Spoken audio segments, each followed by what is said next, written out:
We're back here with Kevin from Walker Wealth Management, and good to see you, Kevin. And we're talking college planning. That's a really important thing. College planning. What can you do? How can you help? So I frustrate so many people when they come in and talk about college planning. Because a lot of times it's the first interaction I have with the client, because they saw me talk at a PTA meeting or something like that about college planning, and they want to talk to me more. And the very best thing to do to have a good college plan is to have a solid retirement plan. All right. So we talked. We just did a video on retirement planning. So, but it's like you're riding in an airplane. All right. Turbulence happens. The oxygen masks fall down. You got to put your oxygen mask on yourself first before you help your child. Okay. Yeah. And it's the same thing with college planning. It's great that you want to help your child, afford college, because college prices is crazy. Yeah.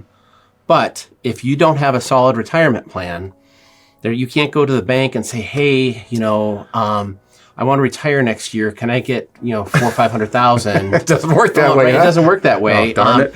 And then, so a lot of times it will come down to, we can do the math on it.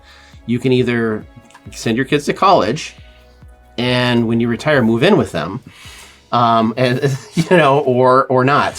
So you have to make sure your retirement plan is solid first.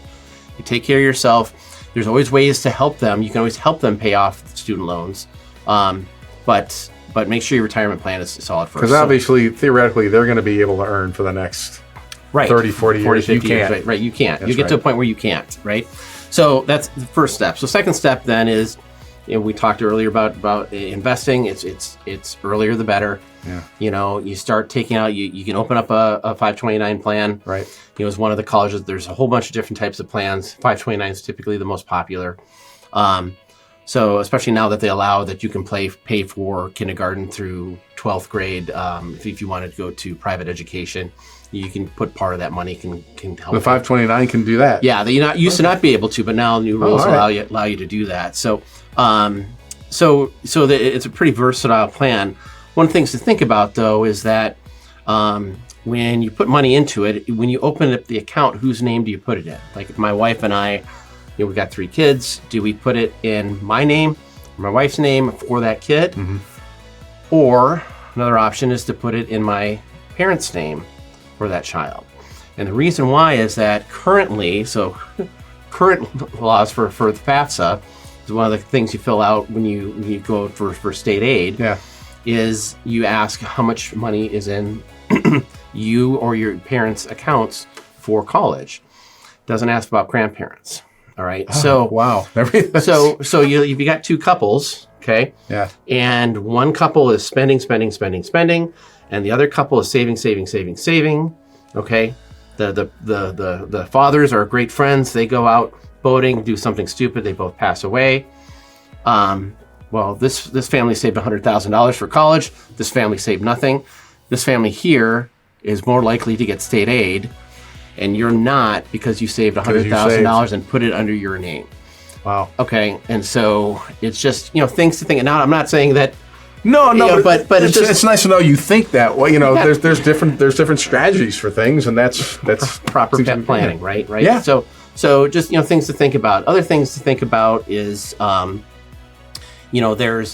there's like Utma or UGMA plans, which is a custodial plan, which you can save money for your child. The problem is when you turn 18 or 20, kid turns 18 or 21, that money is theirs. You don't have control over it. If they turn that age, it's their money. It's their thing. Just do whatever they want. They can do whatever they want with that. The trust fund kids at college. Yeah. And then the other thing is that if you own your own business, there's a lot of different things you can do for college planning for your kids. So one of my biggest things for and this, once again, I'm not a CPA, so go and ask your CPA before you do anything that I'm mentioning right now but if you hire your child as a 1099 employee, as a contract employee for your company, well, then it's a tax write-off, right?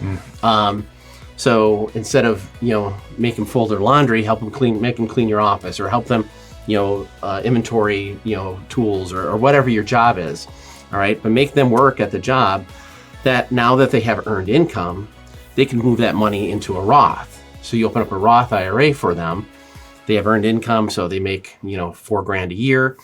That's a tax write-off for you. That $4,000 then goes into the Roth, which then grows tax-free, tax-free. And then when they go to college, if they need money for college, well, you can take money out of your Roth for college. A lot of questions happen to what if they don't use the money? Well, if it's in a Roth versus a 529, if it's in a Roth, it's theirs, right? It's theirs. Yeah. So they grow, and they can do the first-time home buyers. They can take money out for that. If they get a scholarship or decide to do something else, maybe do trades. But then later on, they're that much farther ahead. And it also, since it's in a retirement plan, can't be used against them on the FAFSA as well. So there's a lot of different ways to do it. You can also do it through life insurance. You can overfund a life insurance policy. Wow. But once again, that's kind of a last-ditch effort where, hey, we forgot that our kid is 16 and they're going to school in a couple of years. Yeah. It's kind of a last-ditch effort where we're trying to overfund a policy to basically, put money aside for them without having money aside for them. Once again, though, we're starting to do the TV VCR combo thing. We're trying to make something work in a different way than it's really not designed to. So, but it's interesting that you really bring a lot of different ideas on how, when I think about college planning, it's like, how much money should I put aside? Right, that's really what. And it sounds like there's so many different strategies that are even, and it's interesting that start with college planning. What's your retirement for? Yeah, normally you're thinking college is going to help everybody, but it's like to get to retirement, but you got to make sure that you've got the retirement for yourself. So right. Or that you have a written agreement that the kids want you to move in with them. Do you have one of those contracts? No, I do not. So when you first start working with somebody, you just have them again fill out. Where are you? How old's your kid? What do you? The fact finder again, and start giving you some idea of what will be best for them, and then it really takes that first appointment, and I hate to say, because I don't want people not to come in, because the first appointment's a long appointment, or should be a long appointment. If you're out within 20 minutes, that means either you didn't do the work or I'm not late. Well, let's be honest. How long typically is it? But typically, it's about an hour and a half. Okay, all right. My typical appointment's about 45 minutes. All right. But the first one's about an hour and a half, because I don't know you, you don't know me, and I want clients or prospects to ask as many questions as they want about me. Okay. Just as many as I ask about them. The more questions people ask about me, the more confident I believe that they're going to do their homework. If that makes sense. Yeah. So no. Yeah. And at the I'm just curious, at the end of that meeting, if folks like you, what's the next step? Do you have enough information that you should get out of them to say if they're coming in for a college planning to get back at them with some rough ideas of what you should do? Yeah. We should have enough there at that point to say, hey, we need this, or there might be a couple things I need them to bring back in. Send myself or my office manager to put into our planning software and go from there. Well, listen, if your kid is 16, like Kevin was saying, you're almost out of luck, but you can probably still help. But maybe. The earlier the better. The earlier the better. Earlier the better. So you want to talk to this guy here and get your full range of options, what you can do to send your young one to college. So thanks so much, Kevin. Appreciate it. Thank you.